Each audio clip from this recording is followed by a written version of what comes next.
Merci tout d'abord au comité d'organisation de m'avoir invité. Donc plus particulièrement, merci à Hervé pour son aide.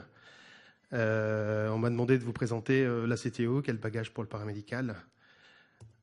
Donc on va rentrer tout de suite dans le fil du sujet. Donc une photo assez marrante qui représente bien ce que le paramédical doit avoir comme bagage pour pouvoir maîtriser la CTO. Donc il doit avoir à la fois un bagage théorique, un bagage matériel, et ensuite ce que j'appelle un bagage dans le rôle paramédical.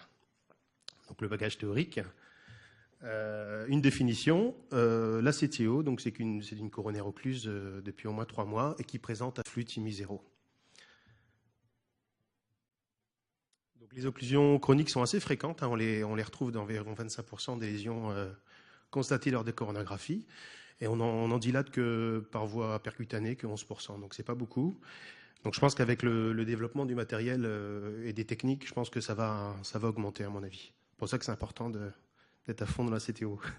Donc on retrouve surtout la coronaire droite plus particulièrement. Pourquoi on réalise une CTO? Donc en fait c'est essentiellement pour diminuer les douleurs angинeuses, les symptômes, pour augmenter donner une qualité de vie aux patients et améliorer la fonction ventriculaire gauche. Donc il y a une étude en cours qui est en train de nous prouver que ça diminue aussi la mortalité et on augmente la survie. Ensuite, on évalue la complexité. Donc devant une CTO, on se pose toujours les mêmes questions. Donc est-ce qu'il y a un moignon? Est-ce qu'il est bien identifié? Quelle est la qualité du lit d'aval? Donc est-ce que l'occlusion est longue, plutôt longue ou courte? Et y a-t-il une présence de collatéral interventionnel, donc notamment des septales? Donc ensuite, on calcule ce qu'on appelle le JCTO score.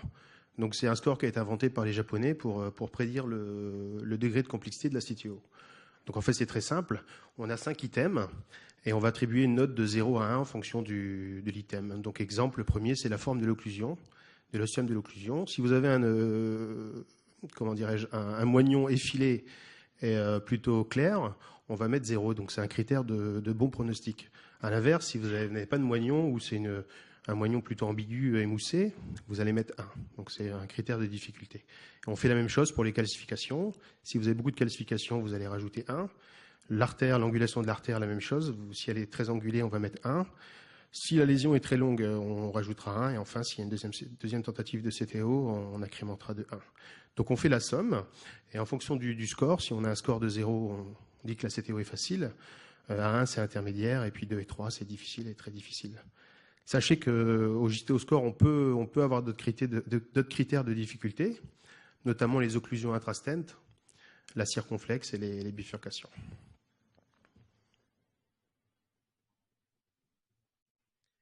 Donc un article qui est paru dans le JACC, donc qui montre bien que plus le JTO score est bas, plus le succès de recanalisation est important. Donc on est quasiment à 95-100% de succès, dans des centres bien sûr experts.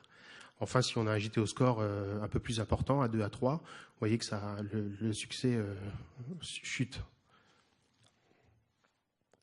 Donc une fois qu'on a évalué le niveau de complexité, on va choisir la technique. Donc il y a quatre techniques essentielles. Donc d'abord la technique de vraie à vraie lumière, en antérograde. Donc le but du jeu, ça va être de franchir l'occlusion dans le sens du flux. Donc c'est de la partie proximale à la partie distale, comme sur le schéma en haut à droite. Donc c'est la technique qu'on utilise le plus souvent. Ensuite, on a la technique toujours de vraie lumière à vraie lumière. Ça va consister à franchir l'occlusion dans le sens inverse du flux, de la partie distale à la partie proximale. Pour cela, on a besoin de collatéral, donc de septal notamment. Et c'est quand même réservé, c'est une technique qui est quand même réservée à des centres qui ont un haut volume de CTO. Donc j'ai mis une petite vidéo, donc une coronaire droite occluse. Donc là, vous voyez bien que l'occlusion, elle paraît quand même assez courte. Le moignon, là on le voit pas bien, mais le moignon il est plutôt effilé. Il n'y a pas de calcification, c'est plutôt tout droit, et c'est la première tentative. Donc on a un JTO score à 0. Donc théoriquement, même si la CTO c'est facile, ça n'existe pas, mais disons que c'est plutôt, ça se prête bien, malgré qu'on ait une petite branche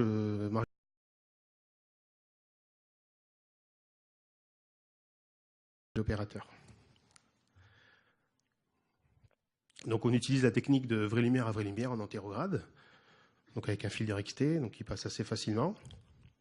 Donc avec l'injection contralatérale, on voit bien que le bout du guide, hein, la distalité du guide est moulée par le produit de contraste. Donc là, ça signe bien qu'on est bien dans l'artère. Donc ensuite, on met un stent de 3,026 et le résultat est parfait. Donc ensuite, on a la technique de fausse lumière à vraie lumière en antérograde, ce qu'on appelle la technique de dissection réentrée. Donc ça permet de recanaliser par voie antérograde une longue occlusion. Donc on crée une dissection contrôlée en sous-intimale, donc dans la paroi, et en fait avec le cathéter grosse bosse, et en fait ensuite on réalise une réentrée dans la vraie lumière après le segment occlu, avec le guide, avec des guides spécifiques assez rigides, les guides Stingray et le ballon. Et enfin la dernière technique, c'est la technique de fausse à vraie lumière en rétrograde, ce qu'on appelle la technique du reverse cart. Donc en fait c'est le principe, en fait il repose sur le croisement des deux guides. C'est un peu compliqué, mais en fait, il faut passer un guide en rétrograde. Souvent, il est dans la fausse lumière. Vous montez un guide en antérograde qui peut être dans la lumière ou dans la fausse lumière. On monte un ballon dans la voie antérograde. On va gonfler un ballon à la taille de l'artère. Comme ça, on crée en fait un espace commun aux deux guides. Et après, il suffit entre guillemets, il suffit de prendre un guide un peu plus rigide par voie rétrograde, comme le pilote de sang, et on a plus de facilité à passer dans l'occlusion. Donc si vous voulez des infos supplémentaires, je vous conseille d'aller regarder le site de Cardioparamed, qui est bien fait et qui explique toutes les techniques de CTO. Donc ensuite, on a le bagage matériel, qui est très important, que le paramètre, je pense qu'il doit connaître. Donc les catéguides. Donc les catéguides, c'est les mêmes qu'en angioplastie conventionnelle, sauf qu'on utilise plutôt des catéguides de diamètre important, donc 6, 7, voire 8F. Tout ça, c'est pour améliorer le support du cathéter guide au niveau de l'ostium coronaire. Le cardiologue s'assure de prendre des catéguides avec des supports passifs suffisants, donc pour être bien stable dans la coronaire, donc des AL075 pour la droite, la L2 pour la CX et EBU éventuellement pour l'IVR. Donc sachez qu'il existe des cathéters à trous latéraux, des Seidel. Donc c'est surtout quand on utilise des gros calibres, par exemple du 7F pour une coronaire droite, et que l'artère est pas très grosse. Du coup, pour éviter d'être en ischémie pendant la CTO, en pression bloquée, on utilise ces cathéters. Ensuite, on a les cathéters guide d'extension. Donc c'est des cathéters 5F qu'on monte dans notre catéguide 6F. Il est monté sur le guide 0,14 et ça permet de s'intuber au plus près de la lésion pour augmenter le support. Donc on a le Gadzia et puis le guideliner. Donc là, vous voyez sur la diapo, vous voyez que la sonde, le guide a du mal à s'intuber, on n'est pas bien sélectif. Donc le guide a du mal à passer. Donc on utilise sur l'image de droite le Gadzia. Vous voyez qu'on le rapproche, voilà, il s'intube beaucoup plus dans la coronaire, il est au niveau du deuxième segment. Et le guide, finalement, arrive à passer. Voilà, et puis le matériel, voilà, un stand qu'on met, c'est assez tortueux, donc du coup avec le guideliner, on a beaucoup plus de facilité à passer, avec un très beau résultat. Ensuite, on a les microcathéters. Donc il en existe de différentes marques. Il y a le Fine Cross de chez Terumo, le Valet de chez Volcano, le Corsair d'Asahi. Donc on en utilise en antérograde et en rétrograde. Sachez que en fonction des longueurs, si on passe en antérograde, on utilise des longueurs d'1m30 et en rétro plutôt 1m50, comme il y a un peu plus de chemin à parcourir. Donc à quoi ça sert un microcad? C'est une nouille en fait, avec de type coaxial, bien profilée, et ça va nous donner davantage de support au niveau de l'extrémité distale du guide, donc au plus près de la lésion. Ça va permettre de reformer les guides éventuellement et d'échanger des guides pendant ou après le franchissement. Donc les guides, donc ça avait beaucoup de matériel. Les guides par voie antérograde. Comme je vous avais dit tout à l'heure dans le JSTO score, vous aviez l'item la forme de l'occlusion. Donc si la forme de l'occlusion, si on a plutôt un moignon effilé, on va utiliser des guides de première intention de type fil de XT, des guides soft. Donc c'est des guides qui sont effilés, donc polymériques et hydrophiles. Ils vont permettre de passer dans les microchenaux. À l'inverse, si Si vous avez un moignon qui n'est pas du tout effilé, qui est plutôt ambigu, on va utiliser les guides qu'on appelle les guides durs, les guides hard, donc avec ce qu'on appelle l'escalade des guides. Donc on va passer des guides rigides 3 à 6, voire 12 grammes, et puis on va monter en gamme jusqu'au plus dur, le Confianza Pro 12 ou le Progress 200. Et sachez qu'il y a aussi des guides spécifiques pour la CTO, on appelle la gamme Gaia. Donc c'est des guides qui permettent de naviguer dans l'occlusion. Ensuite, il y a les guides par voie rétrograde. Donc c'est des guides qu'on utilise notamment pour passer les septales, des guides atromatiques pour le surfing septal, comme le Sion Black, le Sion, le XTR. On a des guides de franchissement, de vraie lumière à vraie lumière, donc ça c'est les mêmes guides que ceux qu'on utilise en voie antérograde. De fosse à vraie lumière, c'est plutôt le Fielder XT et Pilote 200. Et enfin, des guides d'externalisation qui ont l'avantage d'être très longs, 1,30 m et 1,50 m. Et enfin, on a les cathéters d'angioplastie, les ballons. Donc c'est à peu près les mêmes marques qu'on utilise tous les jours en salle de cathé, sauf qu'ils ont un meilleur profil et ils sont de très petite taille. Donc on a par exemple le Minitrek qui fait 1,2 et le Nick Nano, pour en citer que deux, qui fait 0,85, qui peut être bien pour passer des lésions très, très serrées. Enfin, le bagage roll paramédical. Donc il va être très important en salle de cathé. Il faut, comme toute angioplastie, il faut s'assurer d'avoir une bonne voie veineuse, de bon calibre et de qualité. Il faut remplir la checklist sécurité du malade, bien expliquer l'examen au patient. On prépare la double voie d'abord avec 2 têtes de pression. On prépare éventuellement la table avec le matériel de départ. On scope le malade, donc saturation, tension et ECG. Et ce qui est le plus important à mon sens pour la CTO, c'est de veiller au confort du patient. Donc comme ça va être une procédure qui va durer longtemps, il faut utiliser les outils qu'on a à disposition, notamment le méopa éventuellement, les gouttières spécifiques pour les abords radiales, donc que le patient soit bien installé. Il y a quelques centres qui utilisent de la musicothérapie ou l'hypnose. Donc c'est des outils qu'on doit mettre à profit pour nos patients. Enfin, la gestion des complications. Donc notre rôle il sera très important dans la CTO parce on va prévenir et gérer les complications liées à cette CTO. Donc dans la première complication, c'est la perforation coronaire. Donc c'est l'extravasation de produits de contraste au niveau de la coronaire. Donc la gestion paramédicale, ça va être de la surveillance de la position des guides, donc bien surveiller pendant que le cardiologue est occupé à essayer de passer la lésion, les guides distaux. Être attentif aux demandes du patient, aux symptômes du malade, douleur thoracique, bradycardie, hypotension. Et en cas de perforation, le médecin gonfle un ballon pour permettre de stopper l'hémorragie. Donc en fait, dès que le ballon est gonflé, on a un peu plus le temps. La situation est moins dramatique. On appelle l'échographiste, on prépare notre matériel, les stènes couverts ou autres coils, on prépare le kit des drainages péricardiques. Et on neutralise l'héparine par la protamine, bien sûr, sur prescription médicale. Donc la complication grave de la perforation, c'est la tamponnade. Donc elle peut mener au décès du patient. Donc c'est une compression des cavités cardiaques par épanchement péricardique. Donc le traitement, c'est la péricardiosynthèse, donc c'est le drainage péricardique. Donc je le rappelle encore, c'est très important. Il faut vraiment que le kit soit disponible. Il faut connaître son emplacement et puis savoir l'utiliser. La deuxième complication, c'est les complications liées à l'anticoagulation. Donc, comme les CTO, c'est des procédures qui sont longues et qu'il y a beaucoup de matériel dans la coronaire, le risque, c'est qu'il y ait du thrombus intraluminal. Donc c'est pour ça que le traitement antithrombolytique doit être parfait. Donc on contrôle l'ACT, donc l'activité antithrombine de l'héparine, tous les 30 à 45 minutes. Il faut qu'il soit à peu près supérieur à 300 secondes. S'il est inférieur à 300 secondes, on adapte l'héparine bien sûr en fonction du résultat et sur prescription médicale. Et à l'inverse, en cas de complications hémorragiques, comme un saignement par exemple vasculaire ou autre, on neutralise l'héparine avec la protamine.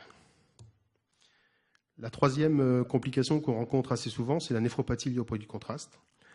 Donc notre rôle va être très important parce que ça va être vraiment de prévenir. Il n'y a pas tellement de traitement curatif pour la néphropathie au produit de contraste à part la dialyse. Donc il va être important pour prévenir cette complication. Donc on vérifie le bilan sanguin, que la créate et la clairance soient normales. Il faut bien s'assurer que le patient soit hydraté avec des solutés salées, donc la veille et le matin de l'examen. Il faut être très vigilant sur la quantité de produits de contraste injectés. Donc ne pas hésiter dans les centres, on a tous maintenant les injecteurs Assist ou Medrad qui comptabilisent le produit de contraste. Donc il faut vraiment prévenir le cardiologue en cas de dose importante. Et surtout ne pas dépasser 4 à 6 fois la clairance. Donc après intervention, on trace le volume de produit de contraste dans le dossier du malade. Enfin, la dernière complication, c'est la complication liée à l'utilisation des rayonnements ionisants. Donc pour le patient, c'est la radiodermique. Donc c'est une complication qui est assez grave quand même, que ça peut aller du simple érythème à la petite rougeur dans le dos jusqu'à la nécrose tissulaire. Donc notre rôle paramètre, ça va être d'appliquer le protocole du service. Donc quand on rentre le nom du patient dans la machine, bien mettre le programme éventuellement spécifique CTO avec un mode de scopie et graphie à 7 images secondes. Donc surveiller les doses au niveau du compteur dosimétrique. Donc en cas de dose importante, notamment 3 à 5 grés, il faut prévenir le cardiologue pour savoir si on continue ou pas la CTO. Et bien sûr, tracer la dose dans le dossier du malade. Donc par exemple, dans notre centre, on a un protocole de dépassement de dose. Si la dose à la peau est supérieure à 5 grés, nous on prévient le PCR qui met ou non en place avec le cardiologue une surveillance dermatologique. Donc je vous incite à lire le guide des bonnes pratiques de radioprotection. Donc ça a été fait par des experts en radioprotection. Ça nous explique les mesures qu'il faut prendre pour éviter les doses importantes. Donc, et enfin, la radioprotection, donc on est tous concernés. Donc il y a des études qui ont mis en évidence l'augmentation de la cataracte chez les médecins, chez les cardios, mais aussi chez les infirmiers et les manipulateurs radio. Donc il faut utiliser tous les moyens qu'on a à notre disposition, notamment les lunettes plombées, être le plus loin possible du tube, pas rester près du tube à discuter, vraiment rester derrière. Enfin, la conclusion, le take-up message, la désobstruction d'une CTO est une procédure complexe. Le paramètre doit avoir des connaissances techniques et matérielles, donc les fameux bagages. Ça requiert un management paramédical spécifique. Et enfin, la gestion du CTO exige plus que jamais une équipe paramédicale formée et dédiée. Donc un petit mot sur un congrès qui aura lieu le 29 juin, le MLCTO à Nice. Donc il y a une session paramédicale qui va être mise en place. Donc si vous voulez des infos, bien sûr, contactez Hervé pour les inscriptions éventuelles. Merci de votre attention.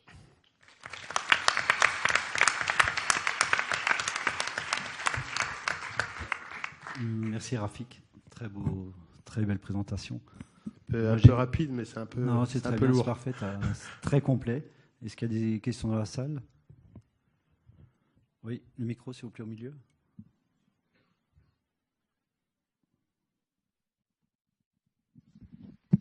N'hésitez pas à poser vos questions sur votre smartphone. Je prendrai le relais pour les poser en salle. Bonjour. Je souhaiterais savoir si vous faites systématiquement une double voix d'abord. Oui, nous on utilise toujours une double voix d'abord, parce que même si on n'en a pas besoin, au moins elle est disponible, et la plupart du temps, c'est rare qu'on n'ait pas de reprise contralatérale. On a toujours, en général, régulièrement, on a une reprise du réseau contralatéral, donc pour vérifier la position des guides. En tout cas, dans notre centre, on utilise toujours des doubles voix d'abord, souvent fémorale, radiale. Une question devant. Edith? Tout devant. Non, le micro arrive. Attends. Ça arrive.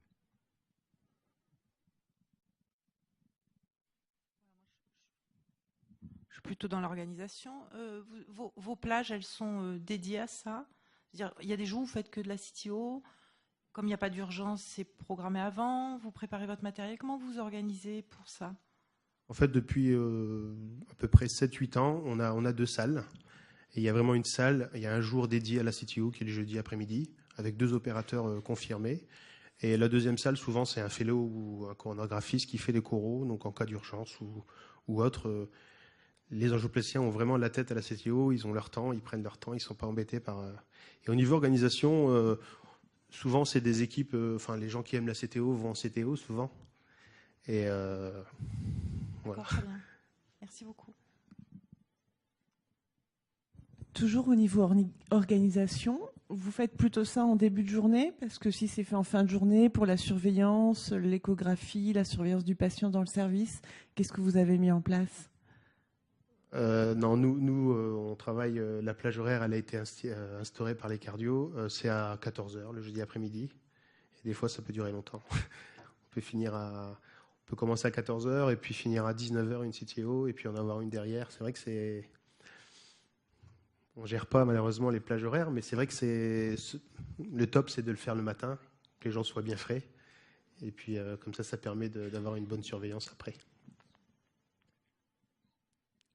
Donc c'est long. Est-ce que vous avez un anesthésiste ou pas? Parce que le méopa, on peut le mettre qu'une heure.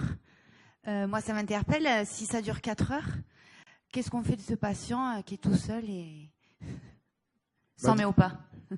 Disons que le méopa, c'est vraiment, je pense que c'est une technique pour les gens qui connaissent, pour la ponction, des choses comme ça, ça peut être bien. La plupart du temps, une CTO, c'est pas hyper douloureux. Nous, on a un anesthésiste. On a un anesthésiste, un infirmier anesthésiste qui a un protocole.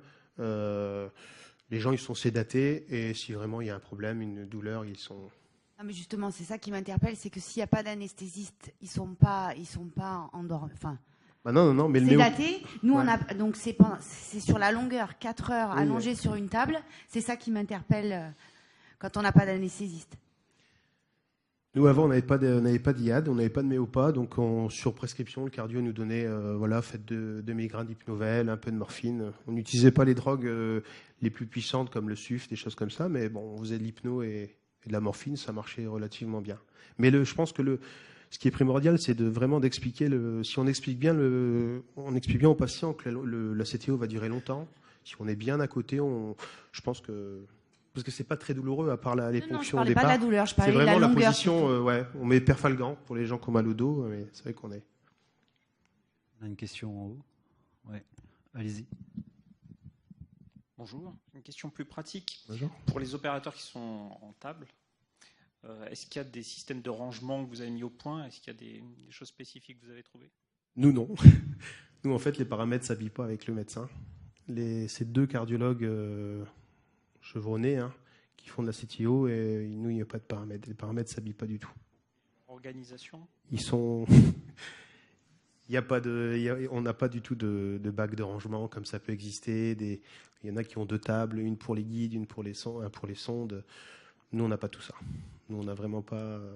Donc souvent, c'est un peu la galère parce que quand on a passé la lésion, on dit sors-moi le sion, où il est le sion? Donc il cherche, je ne sais pas où il est, donc on est obligé d'en sortir d'autres.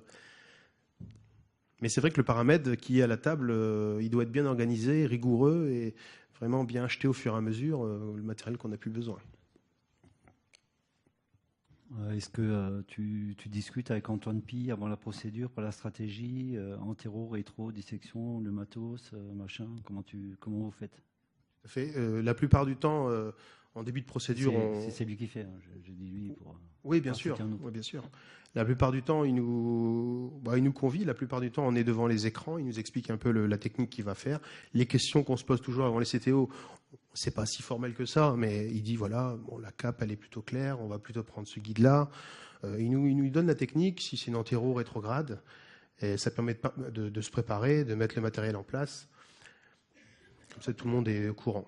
Voilà. Souvent, lui, il arrive après. C'est le cardiologue, entre guillemets, le second qui pique, qui pose tous les accès. Puis après, il vient donner ses conseils. Peut-être une question à Nicolas Louest, qui est au premier rang, si vous voulez bien lui donner le micro, pour avoir son avis par rapport... Vous pouvez lui donner le micro devant? Nicolas, on a commencé la CTO ensemble. C'est vrai que l'implication du paramède est de plus en plus importante. Je pense que Pierre est d'accord aussi à côté. Et merci pour le soutien pour le MLCTO. Je pense qu'on va passer une bonne journée ensemble en parlant que de ça. Hervé, oui, je pense qu'effectivement, c'est vraiment un travail d'équipe. J'aurais tendance à insister sur l'importance de l'installation du patient, parce qu'effectivement, c'est des procédures qui peuvent être longues. Et je pense notamment aux patients chez qui on va utiliser un double abord radial, où la radiale gauche, c'est parfois assez inconfortable pour le patient, puisqu'on la déplace, on la rapproche pour nous de la main de la fémorale droite. Et j'insiste vraiment on passe du temps, nous, pour vraiment installer les patients confortablement, parce que si la procédure dure 2 à 3 heures, il ne faut pas qu'à un moment le bras s'engourdisse, etc., etc. Donc ça, je mettrais vraiment un point tout particulier là-dessus. Après, effectivement, d'avoir une équipe autour de soi qui soit entraînée, qui connaissent les stratégies, les guides, qui, parallèlement à ce qu'on surveille, peut aussi nous indiquer, tiens, regarde Nicolas, il y a un souci là, ou qu'est-ce que tu penses? Ça, c'est vraiment un plus. Et effectivement, je pense que ça a vraiment du sens que les paramédicaux connaissent les techniques et passent aussi du temps, parallèlement au fait de donner du matériel. Il n'y a pas que ça, il y a aussi un rôle peut-être de discussion avec le médecin, etc. Et ça a vraiment du sens. Voilà ce que j'avais envie de dire. Juste faire une petite intervention. Vous avez rappelé très justement le problème de la radioprotection. Pour moi, en CTO, c'est un des problèmes majeurs. La radioprotection, on voit les doses que vous avez annoncées, qui sont des doses qui sont déjà énormes. C'est un problème qui se pose pas que pour le patient et pas qu'à l'occasion d'une CTO. C'est vraiment une gestion au quotidien parce que c'est finalement l'accumulation de la dose qui crée les problèmes, et notamment pour les paramédicaux. Moi, à Avignon, je me bats très régulièrement pour que l'infirmière prévienne quand elle se précipite sur la perfusion du malade, c'est-à-dire qu'elle mette sa tête sous le champ. Est-ce que vous avez, mis en place des stratégies pour éviter que le médecin, très concentré sur sa procédure, continue de rayonner pendant que vous êtes directement dans le champ du tube? Disons que nos cardiologues sont assez sensibles à la radioprotection. On n'a pas mis on n'a pas mis un protocole pour dire quand on passe, il coupe la scopie. Non. Ce qu'on fait, c'est on a les dosiers, on a souvent le dosier opérationnel. On en met toujours un sous et un dessus. On fait comme ça à Amiens. Et puis quand il sonne, ça nous prévient. Faites gaffe, allez vous protéger, quoi. Mais c'est vrai qu'on n'a pas. On évite de se mettre. C'est sûr qu'on évite de se mettre dans le champ, hein, surtout côté gauche. Le cardiologue, souvent, si on doit refaire de l'héparine, des choses comme ça, on le prévient et il coupe immédiatement la scopie. Le dosis dessus-dessous, c'est très intéressant. Ça, c'est vrai que nous, on n'en le fait pas parce qu'effectivement, le dosis dessous sonne très rarement. Rarement, oui. Donc, ce qui est pas mal, c'est justement l'alerte que peut donner le dosimètre qui est mis dessus. Ça, c'est une bonne technique.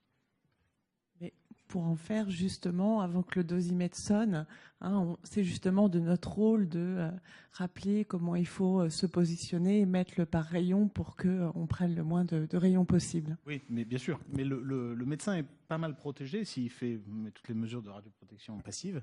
Mais c'est souvent le paramédical qui est plus exposé lorsqu'il s'approche du patient pour faire un geste. Et que le cardiologue ne fait pas gaffe et continue d'appuyer sur la pédale. Ça, on le voit très fréquemment quand même. Qu'il faut l'arrêter. Ouais. Un petit sondage à la salle. Qui c'est qu'il y a un programme spécifique pour la CTO en termes d'image? 3 personnes, 4. Moi, je vous invite à demander les ingénieurs d'application de vos salles de KT pour qu'ils descendent au plus bas votre imagerie. Moi, j'ai contacté le mien, j'ai un protocole que pour la CTO, juste en filtrant davantage, on est passé en 30% moins. Donc, il y a vraiment des choses à faire, c'est le problème majeur en radioprotection. Dernière question. Oui, allez-y, la dernière. Vous pouvez donner le micro? Non? Oui, bonjour Rafik. Justement, au niveau de la radioprotection, je voulais savoir si tu avais eu l'occasion, au cours de ton expérience de CTO, de demander, par exemple, au cardiologue de changer d'incidence pour le patient.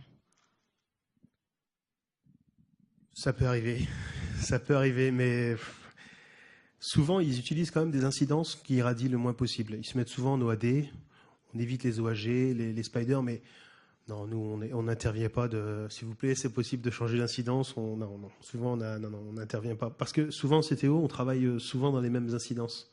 Tu vois, on a un repère. Justement, ça augmente le risque sur le... Du coup, c'est vrai qu'on essaie de trouver, les cardios essaient de trouver une incidence, tu vois, une OAD, par exemple, pour éviter de surexposer le patient. Mais en choro, ça nous arrive avec les fellows. Ça nous arrive de leur dire, faites attention, les profils gauche et tout, c'est pas terrible. Donc, ils font plutôt des profils droits, mais... Mais c'est en effet une bonne chose à faire. Ok, écoutez, on a fait peut-être le tour de la question. Sinon, on se donne rendez-vous à Nice en mois de juin pour ceux qui sont vraiment intéressés par la CTO. Merci Rafik.